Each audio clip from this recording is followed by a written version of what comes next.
Guys, what's up? My name is Anthony, and welcome to another edition of BNA Sports Talk. And today we're doing a little bit of a film analysis. Not a little bit of it. We're doing a film analysis. I did not record every play, but and honestly, I don't have the videos in front of me. But we're gonna have a nice little film review about the Giants-Eagles game, Week 17, the last game of the season. The Giants weren't playing for anything. We're out of the tank for Chase sweepstakes. I don't think it really meant anything for the standings, because we ended up beating Miami. Oh, actually, no, it did mean a lot for the standing. So it's almost better off, but the Dolphins would have taken Tua anyway, so it really wouldn't have had a big deal. The first thing I noticed about the Eagles, Carson Wentz really sucks on those screenplays. It's kind of laughable at this point. It's kind of memeable. You could throw deep down the field with accuracy, but you can't just dump it off. I don't understand. He's gonna have to improve that if he wants to be a good quarterback in this league. You have to get those plays down. I don't understand. I don't understand why he struggles with that. Anyway, so a couple of notions that I came out of this game. One, Will Hernandez, he needs to get better out in space. There are a couple times he's not fast. He's a long offensive lineman. I'm not expecting him to be, Speedy Anderson, but Speedy Gonzalez. That's the term. Anyway, so Will Hernandez, he often couldn't get to the spot. And he wasn't good blocking in space. He's good with physicality, and he's good enough with physicality, but he really needs to improve next year. There's so many times where it's just, Saquon Barkley, it was almost a great running play. The Eagles would have executed it, but he couldn't, and it was the last game of the season. This is the time where you put the best film on tape. It's the last game. It's the last time you're playing, so you could put up, your last big ditch effort, and it wasn't happening. John Halapio, he was getting bullied around. He often needed help by Will Hernandez, and that the communication just wasn't working well all game. I'm not happy that I got injured. I'm just happy that he's probably not going to be the center next year. As far as Nick Gates, sometimes what's bad with a tackle, you do not want to hop. Hopping is a bad thing because the guy, you hop and then the guy pushes you again. You hop and the guy pushes you again, and they get to the quarterback. And that's what happened a lot in the game. Nick Gates, he started off the game really well.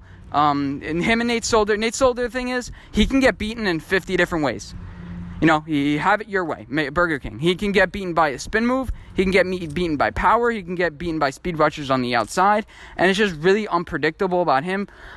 He gets pushed around. I don't think he's big enough to be a tackle in this league.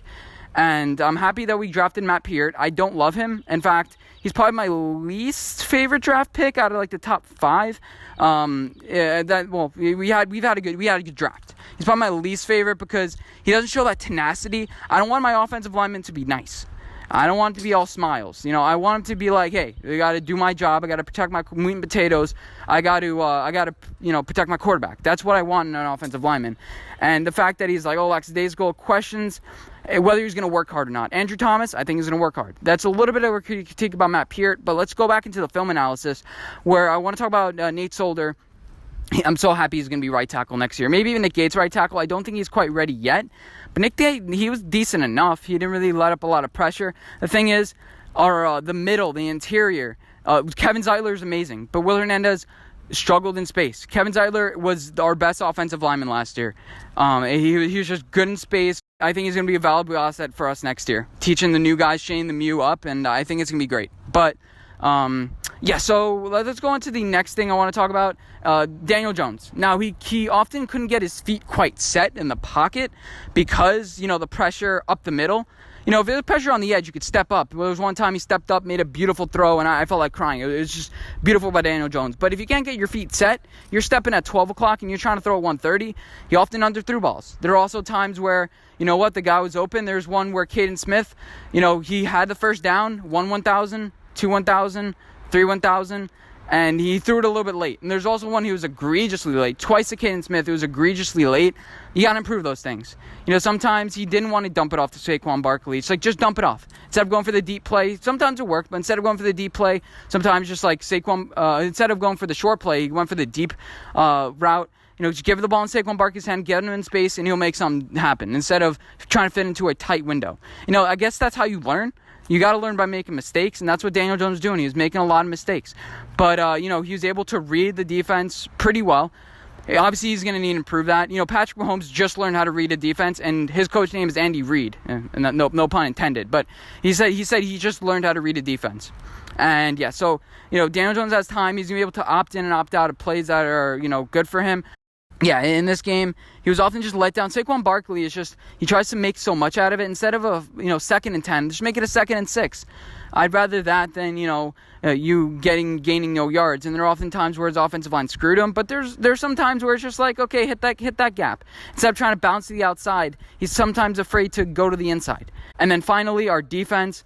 Julian Love, great. I think he's going to be a great nickel corner. A slot corner, people say he's natural there. Sometimes he took bad angles. I don't trust him in the slot. I trust him at a strong safety / nickel corner position where he can just fool the guy. He's great at shooting gaps and getting right to the quarterback. There were a couple times where he just shot it, even though he didn't quite get there. Carson Wentz, he was panicking.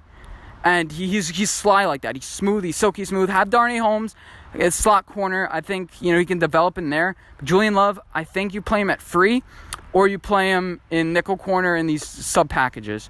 I think he'll be successful there. Didn't always take the greatest angles, but I like his tenacity. I like Julian Love. And Leonard Williams was double teamed the entire game. He got a half a sack.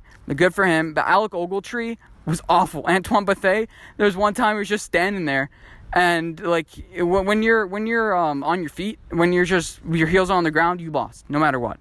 And then Julian Love had to go make the tackle. And there's one play, Alec Ogletree, I forget who, I think it might have been Michael Thomas or Grant Haley. He was just like 1,000, 2,000. The guy's like running right past you. It's like, are you gonna follow that guy? Like, what are you doing here?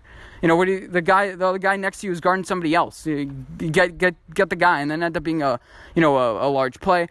Alec Ogletree, he was a mess. He was often like a cleanup guy. Like after the play happened, it looked like he was doing something, but he really wasn't. And I think Jabril Peppers being back is going to be a great addition to this team. And Xavier McKinney, we're just out talented. We're getting pushed around on the defensive line. Like honestly, our offensive linemen were getting pushed around, and then their offensive linemen, they were holding the fort. I don't know what that was. I really don't. It wasn't that big of a discrepancy like I'm making it out to be, but we need to get more physical. We need to get bigger. And I think Andrew Thomas is going to set the tone for this offense. And that's my little bit of a film breakdown. Let me know what you guys think, and I'll see you guys in my next episode. Bye, guys.